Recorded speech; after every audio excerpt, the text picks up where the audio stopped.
Hello, এদিকে তাকাই বলি না। আমি আসলে মানে জীবনের প্রথম থেকেই একদম আমি যখন বলি যে ছোটবেলা থেকে আমি ফিনান্সিয়ালি ইন্ডিপেন্ডেন্ট।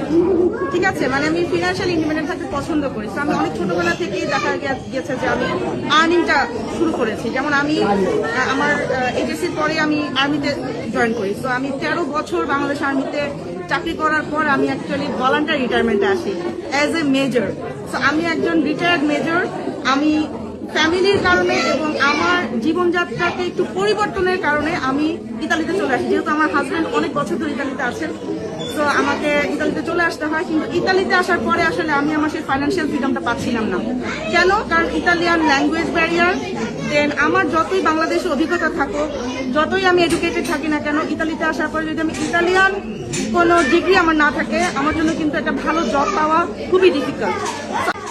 আমাকে ওইগুলো আগে অর্জন করতে হবে, তারপরে যে আমি একটা কিছু করতে পারবো। আমি কিছু একটা খুঁজছিলাম, যার কারণে আমি এই বিজনেসটা যখন আমি পাই তখন আমার কাছে মনে হচ্ছে আমার জন্য পুরোপুরি সুইটেবল একটা জিনিস।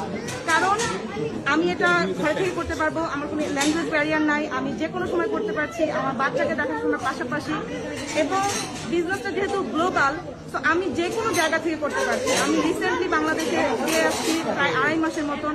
আমি গত বছরও গিয়েছি। তো আমার